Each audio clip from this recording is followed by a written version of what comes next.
कि शायर ने क्या खूब कहा है कि खुदी को कर बुलंद इतना कि हर तकदीर से पहले खुदा बंदे से खुद पूछे बता तेरी रज़ा क्या है। सब लोग खुश हैं, हर तरफ से कॉन्ग्रेचुलेशंस आ रही हैं मुझे, तो overall it's a very happy moment in my life. भूमि समस्तीपुर है, मेरा ताल्लुक समस्तीपुर के मुसरी घरारी थाना क्षेत्र के गोहदा गांव से है और यहाँ दरभंगा को मैं कहूँगी मेरी कर्म भूमि है, क्योंकि ये मेरे नाना का ड्रीम था कि मैं सिविल सर्विस में आऊँ। वो चूँकि खुद गवर्नमेंट जॉब में रह चुके हैं, तो उनका हमेशा से सपना था और वो बचपन से मुझे मोटिवेट करते थे कि मैं सिविल सर्विस में जाऊँ। मैं है तो पूरा गांव ही खुश है उनके साथ साथ। आप गांव की पहली लड़की हैं जो आप इस एग्ज़ाम को क्वालिफाई की? जी, मैं चाहे मेरी दादी का गांव हो या मेरी नानी का गांव शाहपुर भगवानी, दोनों में ही मैं पहली ऑफिसर हूँ। अच्छा। My family has been very very supportive. मेरी मदर ने साइकोलॉजिकली और फिज़िकली भी मेरी बहुत हेल्प की है। उन्होंने कभी हमें काम नहीं करने दिया, स्पेशली मुझे जब मैं प्रिपरेशन करती। एग्जैक्टली। और साथ साथ में जब इंटरव्यू और मेंस का टाइम आया तो मेरी यंगर सिस्टर, उसने मुझे पर्सनली पढ़ाया है, पर्सनल गाइडेंस दी है। और साथ साथ में मेरे भाई, वो उनका भी बहुत हद तक कंट्रीब्यूशन रहा है मेरे प्रिपरेशन के दौरान कि शादी कर देने के लिए। बट इसमें मैं ये कहूँगी कि आपके पेरेंट्स का सपोर्टिव होना बहुत ज़रूरी है। मैं बचपन से ही मैं कहूँगी मैं फेमिनिस्ट हूँ कि I have always believed in equality, और ये चीज़ मैंने अपनी फैमिली से इनहेरिट की है। मेरी फैमिली में भी they treat women equal to that of main.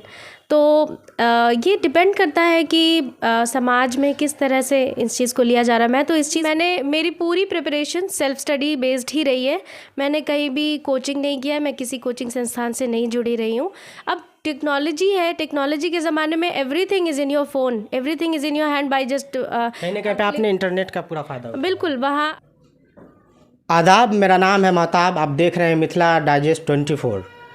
आपको बता दें कि शायर ने क्या खूब कहा है कि खुदी को कर बुलंद इतना कि हर तकदीर से पहले खुदा बंदे से खुद पूछे बता तेरी रज़ा क्या है। आपको हम बता दें कि 69वीं बीपीएससी का रिज़ल्ट जैसे ही आया है, उसके बाद से जो कहीं खुशी हासिल हुई है तो कहीं निराशा हाथ लगा है।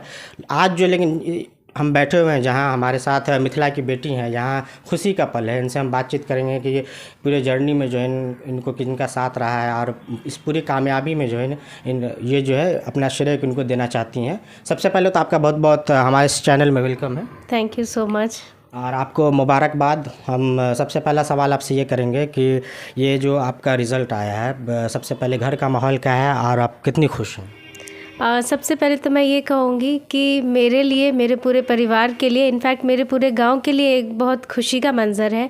सब लोग खुश हैं, हर तरफ से कॉन्ग्रेचुलेशंस आ रही हैं मुझे, तो overall it's a very happy moment in my life. Okay, तो सबसे पहला एक और सवाल हम ये आपसे जानना चाहेंगे कि मुझे ये पता चला है कि आप जो है दरभंगा में रह के तैयारी कर रही थी। आपका जो नेटिव पैलेस है वो समस्तीपुर में, तो पूरा आप परिवार के बारे में जो बैकग्राउंड थोड़ा बताएं, आप अपना एजुकेशन बैकग्राउंड बताएं, कहाँ से आप आती हैं? मैं कहूँगी मेरी जन्मभूमि समस्तीपुर है। मेरा ताल्लुक समस्तीपुर के मुसरी घरारी थाना क्षेत्र के गोहदा गांव से है और यहाँ दरभंगा को मैं कहूँगी मेरी कर्म भूमि है, क्योंकि मेरी basic education from nursery to 10th मैंने एंजल हाई स्कूल दरभंगा से किया है और अपनी इंटरमीडिएट, ग्रेजुएशन और पोस्ट ग्रेजुएशन मैंने कॉमर्स में चंद्रधारी मिथिला कॉलेज से किया है। तो इस पूरे जर्नी में आपको मोटिवेशन कहाँ से मिला? किनका सपना था कि आपने, बहुत बड़ी कामयाबी होती है जिस कम्युनिटी में लोग इस एग्ज़ाम के बारे में आपको बताते कि सोच नहीं सकते हैं, वहाँ पे इन्होंने जो है अपनी लड़ाई लड़ते हुए, अपना पढ़ाई एजुकेशन हासिल करते हुए कहीं ना कहीं पे इसके पीछे कोई मोटिवेशन होगा। तो हम जानना चाहेंगे कि इस मोटिवेशन के पीछे क्या है वजह? जी, सबसे पहले तो ये मेरे नाना का ड्रीम था कि मैं सिविल सर्विस में आऊँ। वो चूँकि खुद गवर्नमेंट जॉब में रह चुके हैं, तो उनका हमेशा से सपना था और वो बचपन से मुझे मोटिवेट करते थे कि मैं सिविल सर्विस में जाऊँ। और ओवरऑल बाद में it became dream of my family also. और 12th स्टैंडर्ड के बाद ये मेरा भी इंटरेस्ट और पैशन जागा सिविल सर्विस की तरफ। तो ओवरऑल मैं कहूँगी कि मेरे नाना का सपना था जो आज मैंने पूरा कर दिया है। आपने नाना के सपने को, आप देखिए बहुत बड़ी बात बोल रही हैं कि नाना के सपना को इन्होंने पूरा किया है।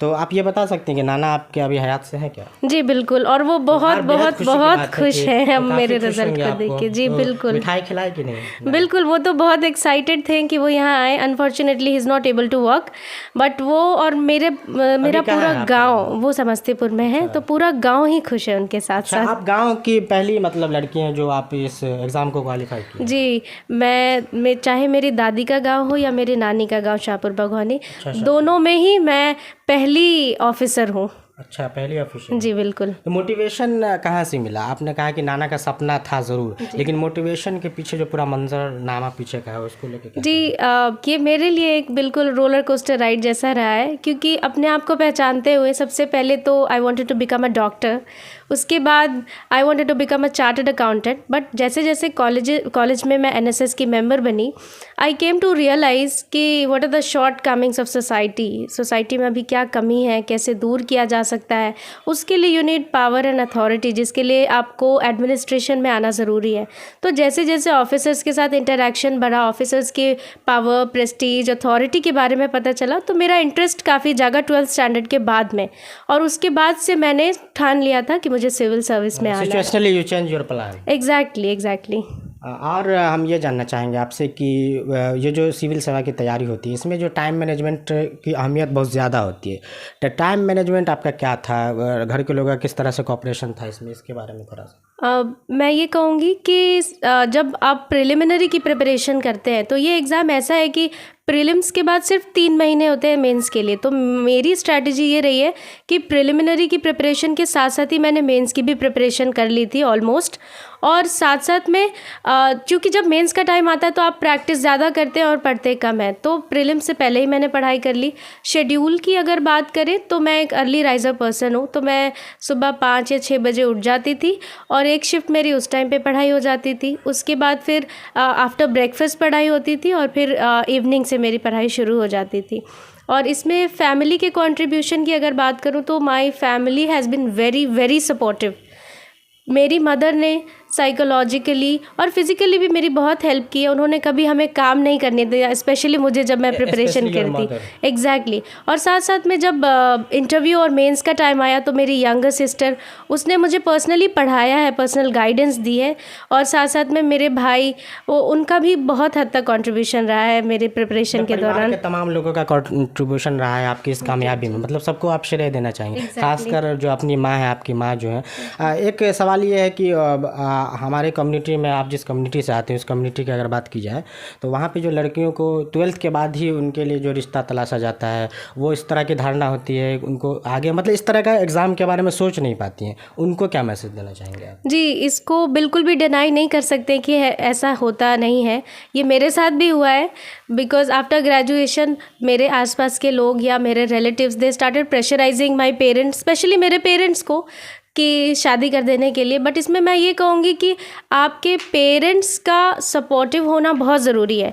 आपके माध्यम से मैं हर गार्जियन को ये मैसेज देना चाहती हूँ कि आपको आपके बच्चे का स्ट्रेंथ बनने की ज़रूरत है ताकि आप उसके सपने को पूरा कर सकें। बिकॉज़ पेरेंट्स जो है ना, वो गाइडेंस देने का काम करते हैं बच्चे को। बहुत सारी बच्चियाँ हैं हमारी कम्युनिटी में भी जिनके अंदर पोटेंशियल है, बट इवेंचुअली वो गार्जियन के प्रेशर में आकर के अपना फील्ड चेंज कर लेती हैं। तो आप अपने बच्चों के सपनों को उड़ान दें, मेरा यही मैसेज रहेगा। हम ये जानना चाहेंगे कि आपको रैंक के बारे में पूछना भूल गए थे, कौन सा रैंक आया आपको ऑल ओवर? जी, मेरा फाइनेंशियल एडमिनिस्ट्रेटिव ऑफिसर का पद है जिसमें मुझे 29th रैंक हासिल हुई है। अच्छा, फाइनेंशियल। तो आपने कहा जैसे आपका एकेडमिक बैकग्राउंड भी शायद कॉमर्स से है, तो कहीं ना कहीं एज इट इज़ आपको मिला है। जी, मैं तो अपने आप को बहुत फॉर्चुनेट फील करती हूँ कि जो मेरा सब्जेक्ट रहा है through out till my post graduation, मैंने कॉमर्स, फाइनेंस, अकाउंट्स पढ़ा है, तो मैं उस डिपार्टमेंट में भी जाऊँगी और मुझे ऐसे लगता है कि मैं अपनी कैपेबिलिटीज़ को और अपनी एजुकेशन को बहुत अच्छे से रियलाइज़ कर पाऊँगी। बिल्कुल। सबसे अहम क्वेश्चन हम ये जानना चाहेंगे आपसे, हमारे मन में एक सवाल आ रहा है ये कि जब वुमेन रिप्रेजेंटेशन की बात होती है, वुमेन एम्पावरमेंट की बात होती है, तो आप जो है जिस कम्युनिटी से आती है वहाँ पे जो है सोच नहीं पाते हैं लोग। और आप हम अगर पॉलिटिकल बात करें, जिस तरह का, हालांकि सरकार ने अपलिफ्ट करने की कोशिश की है कि भागीदारी हो महिलाओं की, जैसे रिजर्वेशन दिया है पॉलिटिकल भी, लेकिन यहाँ पति कल्चर है, मुखिया पति, पार्षद पति, विधायक पति, तो इसको आप किस तरह देखती हैं? मैं बचपन से ही मैं कहूँगी मैं फेमिनिस्ट हूँ कि I have always believed in equality, और ये चीज़ मैंने अपनी फैमिली से इनहेरिट की है। मेरी फैमिली में भी they treat women equal to that of men. तो ये डिपेंड करता है कि समाज में किस तरह से इस चीज़ को लिया जा रहा है। मैं तो इस चीज़ को प्रमोट करूँगी कि आगे जा कर के लड़कियाँ मुझे देखकर और मोटिवेट हों, ताकि वो सिविल सर्विसेज में आए, चाहे जिस फील्ड में उन्हें जाना हो वो अपने सपनों को पूरा कर सकें। तो मेरा यही मैसेज रहेगा कि अगर मुझे देख के भी मोटिवेट हो रही हैं, आप अपने तौर पे इंस्पायर करना चाहिए। मैं अपने स्तर से लड़कियों को हर पॉसिबल हेल्प देने की कोशिश करूँगी, चाहे वो स्ट्रैटेजी फॉर्मेशन हो या बुक सिलेक्शन में हेल्प करनी हो या जिस स्तर पे भी मुझे हेल्प करना हो, तो मैं लड़कियों को हेल्प करना चाहूँगी। बीपीएससी में एक और चीज़ कहा जाता है कि पेशेंस लेवल जो है वो काफ़ी मायने रखता है, तो पेशेंस लेवल पे आपका क्या कहना है? ये तो ट्रू है, बिल्कुल सच है कि बीपीएससी जैसे एग्जामिनेशन में, चूँकि ये बहुत लंबा प्रोसेस होता है, 1 साल से ज़्यादा का प्रोसेस होता है। हमारा आई थिंक फॉर्म फिलअप हुआ था 2023 के जून में, और रिज़ल्ट आ रहा है हमारा इस मंथ में 2024 लास्ट में। तो it is a very exhausting process. आपको हर मोमेंट अनसर्टेनिटी है, हर एग्ज़ाम के बाद अनसर्टेनिटी होती है कि पता नहीं इस लेवल को क्रॉस कर पाएंगे कि नहीं कर पाएंगे। तो इसमें पेशेंस, कंसिस्टेंसी, परसिवरेंस, हर चीज़ की रिक्वायरमेंट होती है कि आप मेंटली पीसफुल रहें ताकि आप आगे लेवल की प्रिपरेशन कर सकें। आपका ये कौन सा अटेम्प्ट था? This was my second attempt. आप सेकंड अटेम्प्ट में ही आप निकाले हैं, बहुत जी बिल्कुल, आपको मुबारकबाद। और एक और चीज़ हम जानना चाहेंगे कि उनके लिए ख़ास तौर से जो वीडियो देख रहे हैं, कि जो लोग जो तैयारी कर रहे हैं, जैसे उनका तीसरा चौथा अटेम्प्ट आ रहा, कहा भी जाता है कि सिविल सर्विसेज की जो एग्ज़ाम होता है आसान नहीं होता है कि आप फर्स्ट अटेम्प्ट में निकाल पाए, बहुत पेशेंस रखना पड़ता है। तो हम इनसे जानना चाहेंगे कि जो लोग प्रयास कर रहे हैं, जो लोग मंजिल के बेहद करीब हैं, उसके बाद भी कुछ लोग होते हैं कि वो छोड़ देते हैं, उनको आप क्या मैसेज देंगे? जी, मैं अपनी अगर केस की बात करूं तो आई वॉज़ इल प्रिपेयर्ड। पहले अटेम्प्ट में मेरी बिल्कुल भी प्रिपरेशन नहीं थी, तो अनफॉर्चुनेटली वो नहीं हो पाया। लेकिन जो लोग बहुत कोशिश कर रहे हैं और थोड़े से छूट जा रहे हैं, तो उनको निराश बिल्कुल मत होना है, क्योंकि मेरे साथ ये हुआ था कि the moment I came to realise कि मेरा वो अटेम्प्ट नहीं हुआ है, उसके सेकेंड डे मैंने अगले एग्ज़ाम के लिए प्रिपेयर करना शुरू कर दिया था। तो निराश नहीं होना है, आज नहीं मिला तो नेक्स्ट डे, नेक्स्ट एग्ज़ाम में, इस अटेम्प्ट में नहीं हुआ तो अगले अटेम्प्ट में आपका हो जाएगा, लेकिन होगा ज़रूर, क्योंकि मेहनत करने वालों की हार नहीं होती है। खासकर स्ट्रेटेजी क्या होना चाहिए वो आप बताएं। स्ट्रैटेजी मैं यही कहूँगी कि बिल्कुल आपको थॉरो स्टडी करनी है। अब स्पेशली बीपीएससी में शॉर्टकट का ज़माना नहीं है। पहले वन लाइनर्स पढ़ के चले जाते थे, अब you need to study thoroughly. जो सिलेबस है बिल्कुल ओपन है कि आपको स्टैंडर्ड बुक्स पढ़नी है, एनसीईआरटीज़ पढ़नी है, पीवाईक्यू पढ़ना है, तो पूरी थॉरो स्टडी करनी है। साथ साथ में टाइम टू टाइम अपना एनालिसिस ज़रूर करना है कि हम कहाँ स्टैंड कर रहे हैं। जैसे कि आपने कोई टेस्ट सीरीज़ ले ली, आपने कहीं पे टेस्ट लगा लिया, तो अपने आप को एनालाइज भी साथ साथ में करते जाना है। एस्पिरेंट्स के लिए कोई बुक सजेशन? जैसे स्टैंडर्ड बुक्स तो बहुत ओपन है, आप किसी भी टॉपर की वीडियो देखेंगे तो हिस्ट्री के लिए स्पेक्ट्रम है, एनसीईआरटीज़ हैं, पॉलिटी के लक्ष्मीकांत है, ज्योग्राफी के लिए दृष्टि की क्विक बुक है, एनसीईआरटीज़ हैं, जीसी लियोंग है, और इकोनॉमिक्स के लिए रमेश सिंह है, फिर पीवाईक्यूज़ है, और सारे एनसीईआरटी साइंस के, और लूसेंट की जो बुक आती है तो वो लूसेंट की बुक साइंस के लिए स्पेशली बेनिफिशियल है। अंत में हम ये जानना चाहेंगे कि आप जो तैयारी की हैं, बहुत लोग होता है कि सपना लेके जाते हैं, दिल्ली मुखर्जी नगर में जाते हैं, वहाँ तैयारी करते हैं, और भी बहुत सारा जगह से गाइडेंस लेते हैं, और आपका जो इस कामयाबी के पीछे जो है किस तरह की तैयारी थी, कहाँ से आपने गाइडेंस? जी, मेरी पूरी प्रिपरेशन सेल्फ स्टडी बेस्ड ही रही है। मैंने कहीं भी कोचिंग नहीं किया है, मैं किसी कोचिंग संस्थान से नहीं जुड़ी रही हूँ। अब टेक्नोलॉजी है, टेक्नोलॉजी के ज़माने में everything is in your phone, everything is in your hand by just कहीं ना कहीं पे आपने इंटरनेट का पूरा फ़ायदा उठाया। बिल्कुल, वहाँ आपको बेसिक जानकारी तो इंटरनेट से मिल जाती है। बाकी मेरी प्रिपरेशन ग्रुप स्टडी में रही है। हम 4 फ्रेंड्स का ग्रुप था और हम लोगों ने यहीं से पढ़ाई की है और यहीं हर सारे लेवल्स की प्रिपरेशन की है। तो आप फ्रेंड सर्किल में ही, मतलब 4 फ्रेंड्स का जो ग्रुप था आपका, तो उनमें जो है किस तरह से मतलब होता था डिस्कशन? हम लोगों की स्ट्रैटेजी ये रहती थी कि हम सब्जेक्ट वाइज डिवाइड कर लेते थे, किस सब्जेक्ट में कितना पढ़ना है। टारगेट हम ले लिया करते थे कि क्या टारगेट रहेगा हमारा, और उस हिसाब से याद करके जाना और आपस में एक दूसरे से क्वेश्चंस पूछना, और साथ में फिर टेस्ट भी देना। अच्छा, इस एग्ज़ाम में जो है कहा जाता है कि आपको ज़्यादा पढ़ना ज़्यादा अहम होता है, या आप कितने घंटे तक पढ़ती हैं अहम होता है? दोनों ही इम्पॉर्टेंट है। आप ये नहीं कर सकते कि 2 घंटे पढ़ेंगे, आप ये भी नहीं कर सकते कि 10 घंटे पढ़ा लेकिन बिना एनालाइज किए। तो आपको एनालिसिस स्मार्ट स्टडी कह सकते हैं कि हार्ड वर्क से ज़्यादा आपको स्मार्ट वर्क करना है इस एग्ज़ाम में। सबसे पहले तो आपको एनालाइज करना है कि क्वेश्चन किस पोर्शन से ज़्यादा पूछे जा रहे हैं, कहाँ से क्वेश्चन ज़्यादा आते हैं। वेटेज जैसे बिहार स्पेशल हो गया, साइंस हो गया, हिस्ट्री हो गया और करंट, ये 4 ऐसे पोर्शन हैं जहाँ से क्वेश्चन ज़्यादा पूछे जाते हैं। तो उसको एनालाइज करके और उसी हिसाब से फिर पढ़ते हैं।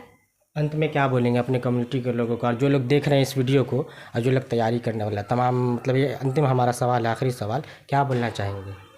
मैं यही कहूँगी सारे जो भी व्यूअर्स हैं आपके, जो आपके चैनल के माध्यम से देख रहे हैं, कि कभी भी अपने सपनों को नहीं छोड़ना है। चाहे मुश्किलें कितनी भी आए आपके रास्ते में, आप डटे रहें, आज न कल आपको सफलता ज़रूर मिलेगी।